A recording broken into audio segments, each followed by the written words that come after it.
verset 7, le mirage se changera en étang. Pour ceux qui ne savent pas ce que c'est le mirage, les habitants du désert, du Sahel, du Sahara savent ce que c'est. Ceux qui habitent au désert, il y a des centaines et centaines de kilomètres sans eau. Et pour ceux qui, sur le dos des chameaux, avec leur caravane, traversent le désert, ils ont épuisé depuis 1 semaine, 2 semaines leurs ressources d'eau. Ils sont sur le point de mourir à cause de la soif. De temps en temps, ils voient des mirages. C'est une hallucination qui arrive aux gens qui traversent le désert. Il a tellement soif, ou il a faim. Et à un moment, il a l'impression qu'il y a le temps. Il court pour plonger sur cet étang. Et le contact brutal du sol et douloureux du sol lui rappelle que ce n'est pas un étang. Ce n'est que le sable ou un rocher. Ce que tu as vu, c'était qu'un mirage. Donc c'est une hallucination. Et que dit le verset 7? Le mirage se changera en étang. Quand tu vois le mirage, d'autres personnes qui courent vers cet étang, s'affalent au sol pour ne rencontrer que la douleur et la déception et les égratignures. Parce que ce n'est pas un étang, c'est un mirage. Mais pour ceux qui croient en Dieu, et ils ont vu un mirage, Satan a voulu leur faire voir un mirage, en courant vers ce mirage, en voulant y plonger. Et effectivement, Dieu transforme ce mirage en étang. Voilà la révélation au verset 7. Et cela peut avoir beaucoup d'applications sur le plan spirituel. Tu as été fatigué de voir les mirages des faux pasteurs. Ils t'ont vendu des mirages. Ils t'ont vendu des illusions. Ils te disent non, sème ma soeur, ton enfant va marcher. Sème mon frère, ta fille va faire ceci. Oh, femme, viens s'aimer, tu auras un enfant.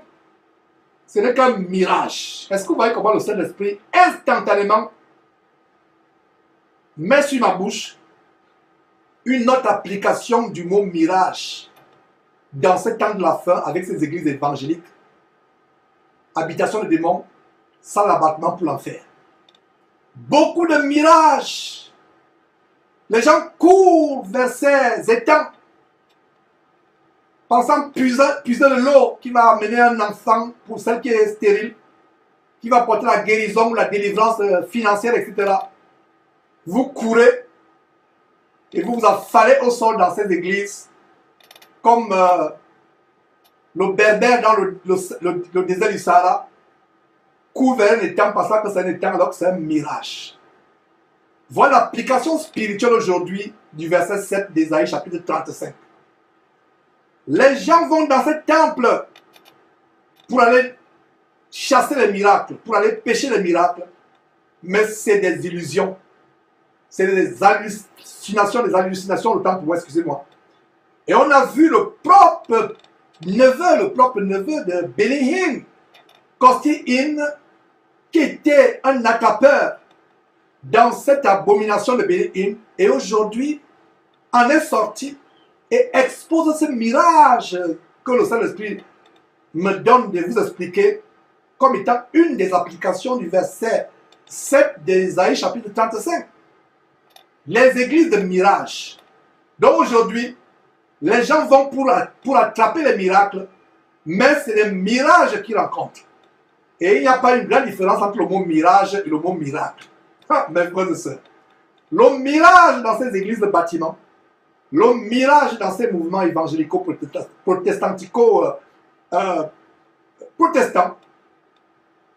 ou pentecôtistes, c'est des mirages. Dieu n'y est pas. Dieu n'y est pas.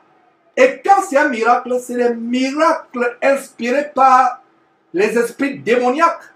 Et quand les esprits démoniaques n'agissent plus, quand les fétiches qui sont allés prendre au Nigeria ou au Bénin, chez les prêtres vaudous n'agissent plus, ils engagent les acteurs en air, comme Alpha Lokao qui a engagé un mort pour venir se ressusciter du cercueil. Et il semblerait qu'ils l'ont tué pour le réduire finalement au silence. Cet acteur, je ne sais pas comment il s'appelle encore. C'est le cas avec Charles Passot qui met un bloc de glace à la jambe, qui attache un bloc, qui fait attacher un bloc de glace à la cheville d'une fille, soi-disant que le pied a que le pourri et que l'eau coule. Et la loupe de Jésus-Christ vous a monté au ralenti. Le bloc de glace, comment l'aide du camp de concentration attrape le bloc de glace au ralenti. Voilà les mirages. Mais si vous sortez de ces églises camps de concentration, sans l'embarquement pour l'enfer, ces églises habitations de démons, Dieu va changer votre mirage en étang d'eau. C'est-à-dire que non seulement vous aurez la bonne parole, parce que l'eau c'est le symbole de la parole de Dieu, mais vous aurez aussi quoi? Vous aurez la délivrance. Parce que beaucoup de personnes courent vers ces camps de concentration, pensant aller recevoir la bonne parole, parce que la parole est le symbole de l'eau. Rappelez-vous la conversation en Jean chapitre 4 entre le Seigneur Jésus-Christ et cette femme samaritaine au bord du puits. Jésus demande de l'eau à la femme. La femme dit, mais toi qui es juif, moi samaritain, on n'a pas de rapport. Comment tu me demandes à moi, samaritaine, de l'eau? Et Jésus lui dit, si tu savais celui qui te parlait, cet homme qui te parle que je suis, te donnerait de l'eau qui coulera jusqu'à la vie éternelle, tu n'auras plus jamais soif. C'est l'eau de vie. Jérémie chapitre 2, verset 13, je crois, dit, mon peuple a commis un double péché. Ils m'ont abandonné, moi qui suis une source d'eau vive, pour se creuser des citernes crevassées, qui ne retiennent pas de l'eau. Qui ne retiennent pas de l'eau. Voilà, mes frères et sœurs. L'eau, c'est le symbole de la parole de Dieu. Voilà, Jérémie chapitre 2, verset 13. L'eau, la source d'eau vive, c'est la parole de Dieu. Donc vous allez dans ces camps de mort, dans ces morgues évangéliques, dans ces mouroirs pentecôtistes, dans ces boulevards qui mènent à l'enfer. Vous pensez aller avoir puisé de l'eau dans les étangs. Quand vous y courez, c'est des mirages. Mais si vous revenez à Dieu en suivant ce genre d'émission de Jésus-Christ TV, ce genre d'enseignement, les mirages que vous avez poursuivis toutes les années vont effectivement se transformer en étang d'eau. En étang d'eau. Voilà comment Dieu nous montre une merveilleuse application du verset 7 d'Ésaïe chapitre 35. Mes frères, quelle incroyable révélation, comme Idrissa Kameni dit. Dieu soit loué pour ces révélations. En effet, bien-aimé Kameni Idriss, voilà une révélation instantanée que Dieu nous apporte. Les gens ont passé le temps à aller chasser les mirages. Les mirages, c'est les illusions. C'est l'illusion optique. Et ces pasteurs sont des véritables prestidigitateurs. J'espère que j'ai bien prononcé le mot. Prestidigitateurs. C'est des sorciers ambulants. C'est les magiciens qui font des tours de magie. Comme vous qui avez été dans les cirques par le passé, ou qui avez regardé les cirques à la télévision. Vous voyez quelqu'un qui coupe une femme en deux. Le sang ne coupe pas, mais deux pas. C'est l'illusion. Donc, vous qui avez pendant des années couru après les mirages, dépensé vos fortunes pour des mirages, revenez à la parole de Dieu. Comme on a vu il y a quelque temps en Ésaïe 34, 16, on a vu comment l'Éternel dit quoi? Lisez la parole de l'Éternel. Lisez vos Bibles. Et l'Éternel va faire quoi? L'Éternel va vous montrer sa grandeur. Sa grandeur, mes frères et sœurs. Il va changer les mirages auxquels vous étiez rassasiés. Et c'est pour ça que les gens font le nomadisme pastoral, le shopping des miracles. Ils vont d'église en église, églisette plutôt, épicerie plutôt, boutique évangélique plutôt. Lisez, consultez le livre de l'Éternel. Lisez la parole de Dieu. Ces mirages que vous avez chassés, qui n'étaient que des illusions, des chimères, des hallucinations, vont se transformer réellement en étang d'eau, en source d'eau vive. Ce ne sera plus le mirage. Ce sera la réalité, mes frères et sœurs. Quelle beauté de la parole de Dieu nous sommes en train de traverser, nous sommes en train de partager. Voilà. Donc sortez des camps de concentration de ces charlatans, de ces prestidigitateurs, de ces illusionnistes, de ces magiciens ambulants qui vous vendent des choses terribles.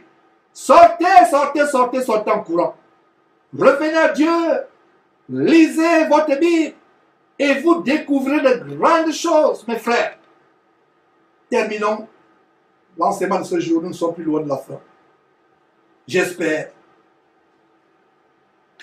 que Dieu ne suit pas encore par notre révélation à la fin, comme c'est la même révélation, mes frères et sœurs, d'Ésaïe chapitre 35, verset 7. Mon frère, ma sœur, ton mirage va se changer en étang. Voilà la révélation, l'étang de source d'eau vive. Tu as été fatigué par l'illusion, les illusionnistes, les prédicatateurs, les charlatans, les magiciens avec leur tour de magie. Tu as l'air, c'est pour cela que tu deviens un nomade évangélique, un nomade pentecôtiste, un nomade protestant, allant d'abomination en abomination, faisant la chasse au pasteur. Tu es rassasié par les mirages, les illusions, les chimères de tel, les faussetés de tel, tu vas à l'autre. Et ce qui est triste, c'est que beaucoup de chrétiens sont morts en allant de mirage en mirage. Et ils ne verront jamais Dieu.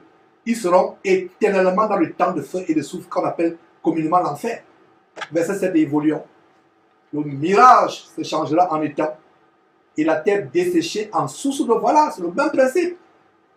Tu es dans la sécheresse spirituelle en allant de pasteur à pasteur. Reviens à Dieu, consulte la Bible, lis la Bible, mets-la en pratique. Tu vas voir les étangs, les sources d'eau vive. Dans le repère qui servait de gîte au chacal, croîtront les roseaux et les gens. Voilà une autre relation que ces habitations de démons sont les repères de chacal, les tanières de lions, les gîtes de chacal et de loups. Voilà.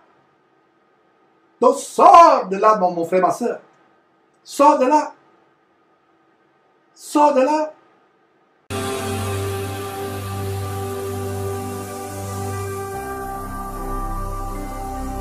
Jésus-Christ, TV,